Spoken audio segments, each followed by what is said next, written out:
The Lost Letters of Tichy's 6th Battalion by Diane Wales.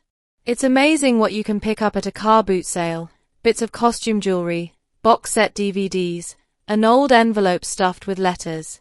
It's not always easy to spot the treasure. That was certainly the case with a bundle of yellowing papers and tattered envelopes picked up at a car boot sale almost 10 years ago.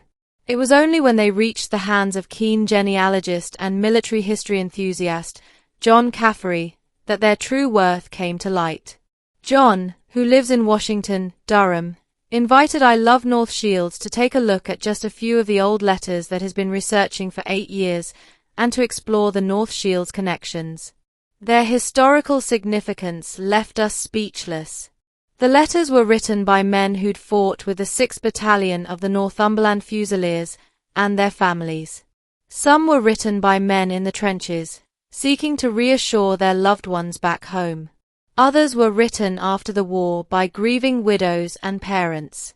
They were collected in 1921 as material for a book that was to be written about the 6th Battalion's actions during the Great War.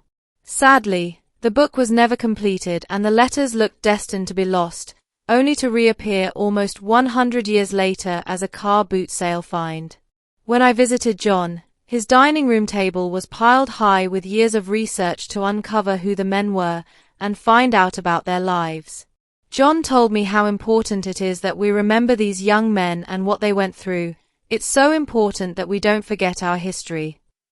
I was particularly interested in the letters and papers that related to 7 members of the 6th Battalion who came from North Shields and Tynemouth.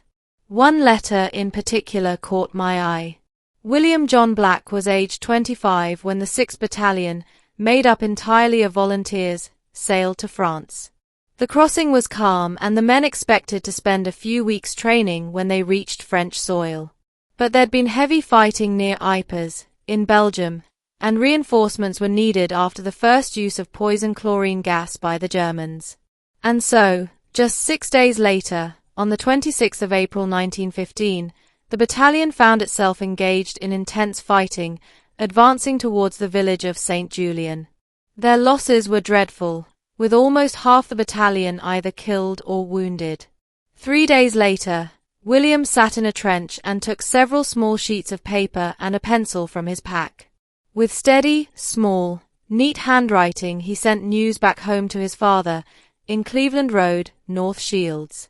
Dated the 29th of April 1915. Dear Father, I am sitting here in the open trench where we have been since we came out of action. With reference to the action, it appears we went to support and reinforce the cream of British and Scotch regiments in the first line of trenches close up to the Germans. We came under artillery fire first, and then machine gun and rifle fire, and how on earth any of us got there alive beats me. Nevertheless, some of us managed it. I do not think anybody disgraced the good reputation of the 6th, and I can assure you that when poor old Captain Dryden comes back to join the company, he will get one of the finest receptions ever accorded a British officer rejoining his regiment, for the magnificent and glorious manner in which he led us prior to his being shot down.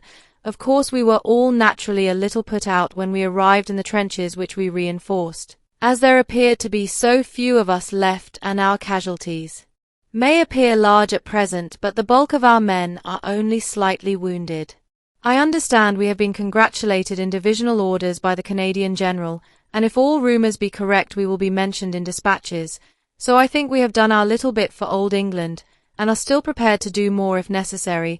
I now have left 1 razor, knife, fork and spoon, 1 towel and a piece of soap. I think Joe can get me some baccy as he knows what kind to get, but you might get some matches from Sinclair's in Newcastle, specially packed in tin cases ready for immediate dispatch to the front. I am still fit and well and in no way have felt the strain of the last few days. Of course I was a bit nervy, the big Jack Johnson's asterisk, which are not very pleasant things to come in contact with, as they are no respecter of persons, so we dodge into our funk holes and treat them with silent contempt. I will keep you posted with my doings as often as possible. With best love to all at home. Your loving son Billy. Jack Johnson was the nickname given by Allied soldiers to the German 150mm howitzer shell. William's luck eventually ran out in 1917 when he received gunshot wounds to his left knee. He was discharged from military service in July 1917 and returned home to North Shields, married, and found work as an accountant with Tynemouth Corporation. He died in August 1975, aged 85, and was buried in Preston Cemetery. The letters that came to light by chance at a car boot sale, and that could have so easily been lost forever, provide a unique insight into the lives and thoughts of ordinary young men living through extraordinary events. The patience and care that John has taken to research each soldier's individual story is remarkable and honors the sacrifices they made. The letters are an important historical record, and they're about to be handed over to the Northumberland Fusiliers Museum in Alnwick Castle for safekeeping. If you would like to find out more, you can hear about the letters in 2 audio podcasts by Hive Storytellers, with a 3rd podcast due to be released on the 11th of November 2025.